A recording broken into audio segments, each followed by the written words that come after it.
नमस्कार, आप देख रहे हैं राजधानी न्यूज। मैं हूं जूही और आइए सबसे पहले नजर डालते हैं अब तक की सबसे बड़ी खबर पर। हजारीबाग लोकनायक जयप्रकाश नारायण द्वारा 18 मार्च 1974 को शुरू किए गए जेपी आंदोलन की 50वीं वर्षगांठ मधुबन सभागार में मनाई गई। इसमें उत्तरी छोटा नागपुर प्रमंडल के सभी जिलों के आंदोलनकारी तथा बिहार से संबंधित जेपी आंदोलनकारी शामिल हुए। आंदोलन की प्रासंगिकता पर विचार प्रकट किए।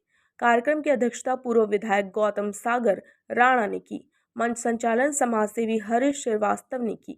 मुख्य अतिथि बिहार के पूर्व मंत्री शिवानंद तिवारी, झारखंड के पूर्व मंत्री लालचंद महतो, नव भारत जागृति केंद्र के गिरजा सतीश, भाजपा के पूर्व जिला अध्यक्ष अशोक यादव मौजूद थे।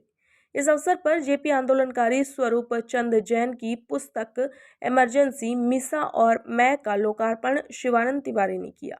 शिवानंद तिवारी ने कहा कि अधिवक्ता स्वरूप चंद जैन ने जेपी आंदोलन में अग्रणी भूमिका निभाई थी। 2 बार मिसा के तहत नजरबंद किए गए थे। हजारीबाग से गिरफ्तार होने वाले प्रथम मिसा बंदी थे। आयोजन है ये दल से ऊपर की दीवारों से ऊपर उठकर है और इसमें हम लोग मंथन और चिंतन करके ये संदेश देना चाहते हैं कि अगर आदमी सोचे समझे तैयार हो संघर्ष करे तो देश के अंदर होते हुए परिवर्तन में वो अपना योगदान दे सकता है। समाज को बदलने में, कुरीतियों को बदलने में, देश को आगे ले जाने में युवाओं की भूमिका होनी चाहिए। और इसका उदाहरण ये है कि इन युवाओं के आंदोलन से, संघर्ष से उस समय की सत्ता पलट गई थी। तो ये युवाओं की जो संगठित शक्ति है वो कहीं से भी कमज़ोर नहीं है। बस उनको मार्गदर्शन की ज़रूरत है, दिशा की ज़रूरत और सोच की ज़रूरत।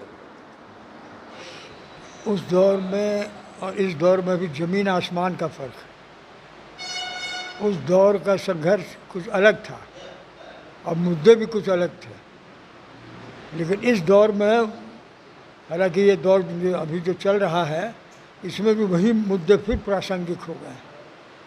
व्यवस्था जिस तरह गड़बड़ा रही है, कुव्यवस्था फैल रही है, भ्रष्टाचार फैल रहा है, यही उस समय भी प्रश्न था और वही मुद्दे आज भी हैं।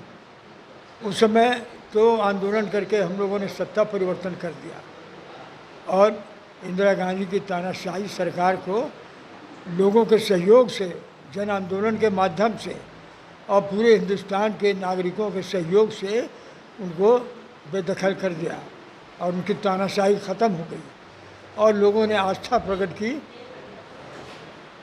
जेपी पर और उनके द्वारा बनाई गई जनता पार्टी पर।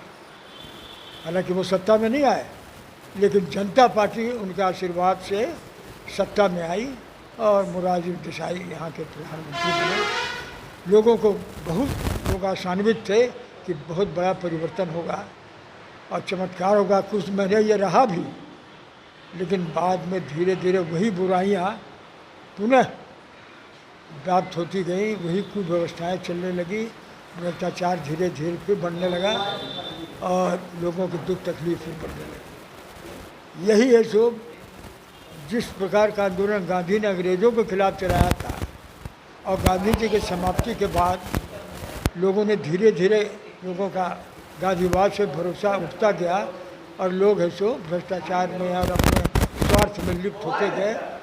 उसी तरह जयप्रकाश जी के आंदोलन को हुआ, इनको भी लोगों ने धोखा दिया एक तरह से। उनकी जो संपूर्ण क्रांति की अवधारणा थी वो पूर्णतः विफल हो गई आज के समय में। दिन भर की तमाम अपडेट्स के लिए आप इसी तरह हमारे साथ बने रहें और हमारे चैनल को लाइक और सब्सक्राइब करना ना भूलें।